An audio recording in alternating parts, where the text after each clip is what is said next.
كلام نصلي على الرسول عليه الصلاة والسلام. فيلمنا النهاردة بيبدأ بحرب بين البشر، قوة فضائية اسمها الفرومكس، ومات في الحرب دي ملايين من البشر، ومنهم قائد عظيم حب ينهي الحرب بان هو يفجر نفسه في السفينة الأم للفضائيين ليحمي البشر. وبعد سنين طويلة قرروا تاني العسكريين في ان هم يستعدوا لأي هجوم من الفضائيين بانهم ينشئوا مدرسة عسكرية يعلموا ويخبروا فيهم ويدربوا فيهم الأطفال، ويختاروا منهم أذكى وأقوى الأطفال. كان إندر بيلعب لعبة مع زميله وغلبه بذكائه، فالولد اتضايق جدا واتنرفز واتنمر على إندر، فإندر ضربه وخوفه هو واصحابه علشان ما يتنمروش عليه تاني. وكانت الدكتورة النفسية والقائد العسكري كانوا بيراقبوا اللي حصل، فالقائد عجبه جدا ذكاء واستراتيجية إندر، فكان إندر متضايق جدا وروح البيت وراح عشان يكلم أخته فالنتين، وهي كانت أقرب واحدة ليه، وهما بيتكلموا وبيحكي لها اللي حصل، وهي بتقول له إن هو ما عملش حاجة غلط. دخل عليهم أخوهم اللي كان في نفس المدرسة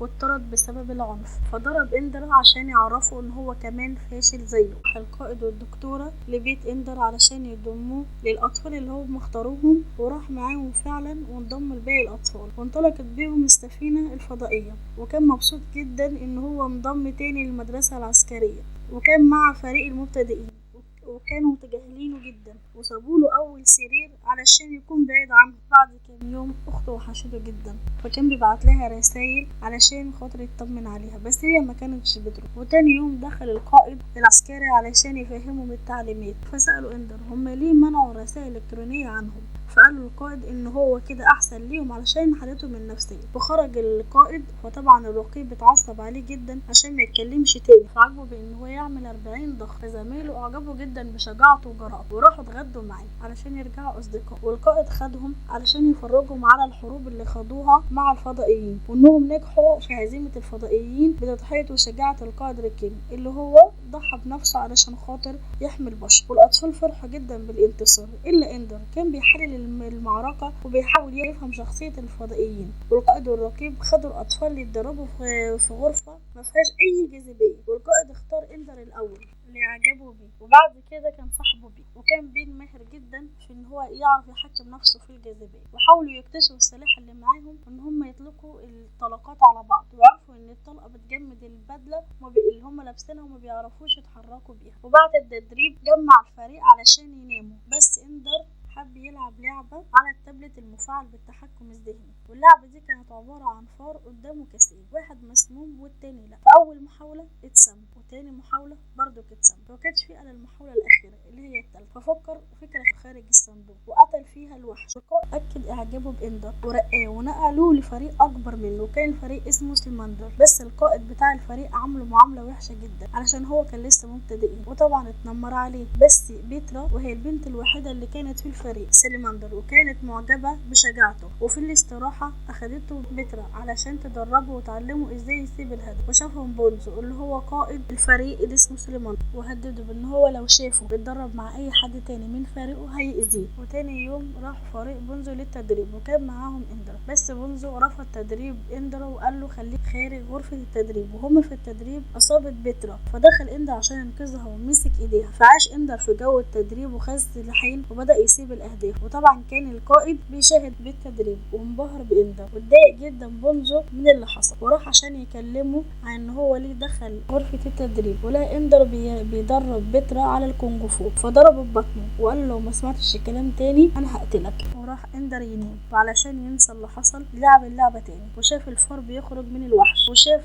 كائن فضائي وبيتحول الكائن الفضائي ده لأخته، وبعدها شاف أخته فالنتين وهي بتدخل قلعة مهجورة، وهو بيدخل وراها وبيشوف زي كورة تحول السجادة اللي ماشي عليها لتعبان، وبيحاول يقتله وقتله، وبيشوف أخته داخل الكورة. بعد كده بيطلبه القائد العسكري علشان يكون له فريق ويكون هو القائد عليه. وراح تاني يوم يشوف فريقه الجديد، لقاهم زمايله اللي هو بيحبهم، وقال لهم ان هو قائد بس كلهم فريق واحد، وعشان القائد يختبر مهارات إندر خلاه يدخل في منافسة مع فريقين تاني منهم فريق سليماندر. والراقب قال لهم ان اللي هيسيب عدد اكبر من الفريقين او يدخل البوابة بتاعة الفريق الفريق المنافس هو اللي هيكون كسبان، والفريق ده هو اللي هيدخل في معركة مع الفضائيين. والفعل جمع إندر الفريق وراح عشان يبدأ المنافسة، ولقى باب الغرفة مفتوحة وده مش عادي، فعرف ان ده فخ وبدأ يعمل خطة، ونزل 2 لقاعة التدريب عشان يسيب عدد كبير من الأهداف، وعلشان يعرف تمركز باقي الفريقين ربط بين ونزله. عرف تمركز الفريقين، هو فريقه عملوا نفسهم زي الكورة عشان يحموا واحد بس هو اللي يقدر يدخل من باب المنافسة، ويبقى كده قدروا يكسبوا. وفعلا الخطة نجحت وكسبوا، بس طبعا بونزو كان له رأي تاني وراح لإندر في الحمام وحاول يقتله، بس إندر حاول يدافع عن نفسه وضربه برجله، فوقع بونزو على الأرض. وإندر حاول إن هو ينقذه، وكان زعلان من نفسه جدا إن هو كان هيموت واحد حتى لو كان الواحد ده عدو، فرد عليه القائد وقال له إن هو ما عملش حاجة غلط، بس إندر اتضايق وطلب منه إن هو يروح البيت، بس القائد رفض. بس إندر صمم على رأيه وطلب منه الاستقالة، وعلشان القائد ما قدرش يستغنى عن إندر راح له البيت علشان يجيب أخته. وهو في الطريق القائد قال لفالنتين إنها تقنع أخوها بإن هو يكمل معاهم وإن هو ما يقدرش يستغنى عن إندر. ولما إندر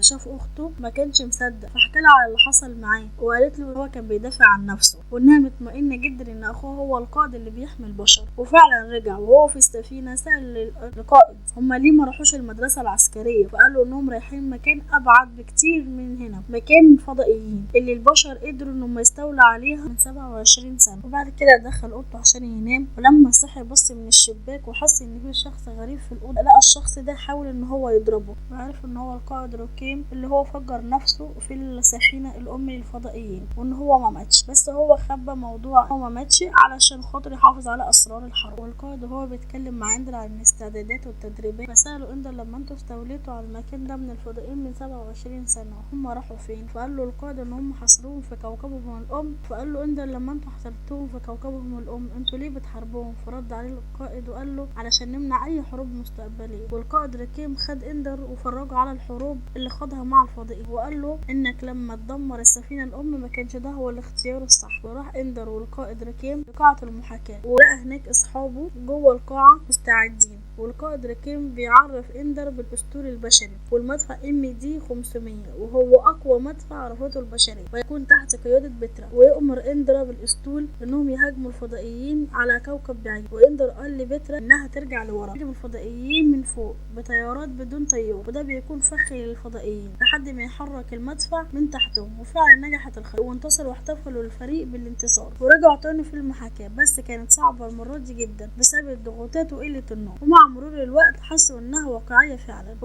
وزادت صعوبة التدريب، وبدأ ياخد قرارات غلط. بسبب القرار الغلط اتدمرت سفينة من اهم السفن في الاسطول البشري بالكامل، وتعصب عليه ريكيم بسبب القرارات الغلط، وقال له احنا لو كنا في الواقع مش هنقدر نتحمل الخسارة دي. راح قال له القائد انه يثق في نفسه ويثق في فريقه، وبكره هيكون اخر محاكاة ولازم يكون مستعد. فراح إندر للأوضة بس معرفش ينام، خاف من المسؤولية وخاف انه يكون السبب ان هو يدمر سريلا بالكامل. وتاني يوم الصبح دخل إندر القاعة ولقى اصحابه مستعدين، بس المرة دي كانت مختلفة، كان القادة موجودين ليقيموه. وبدأ إندر المحاكاة وبيتقدم الأسطول من الفضائيين، ويلاحظ إندر ان الفضائيين مش بيهاجموا، ودي حاجة غريبة، بس إندر مهتمش وكمل المحاكاة وبعت طيارات بدون طيارين. وطبعا الفضائيين دمروا الطيارات، بس ده كان فخ الفضائيين برضه علشان يسحب قوتهم عقبال ما يستعد لانطلاق المدفع ويضرب. بس لسه المعركة ما انتهتش علشان في فضائيين خرجوا كتير جدا من الكوكب ليهاجموهم. فطلب إندر من فريقه ان هم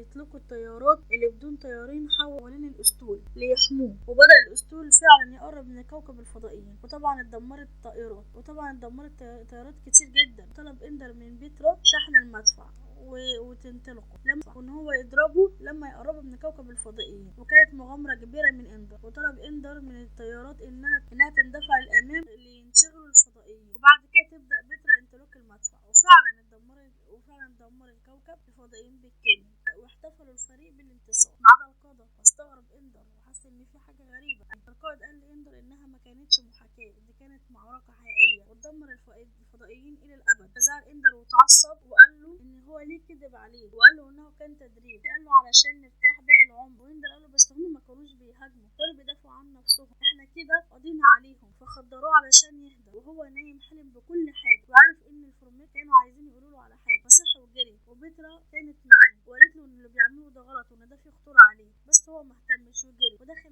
المكان المهجور اللي شاف فيه اخته، ولقى زي كورة فعلا فيها كائن عشان يقرب للكائن دوت، لقى الملكة طالعة وكان هيقتله، بس بصت في عينيه لقيته ندمان، وطلبت منه انه ياخد الملكة دي لأي مجرة بعيدة علشان تعيد سلالتها تاني بعيدا. وفعلا خد الملكة وخد السفينة الفضائية بتاعته وانطلق بيها، وبكده انتهت قصته.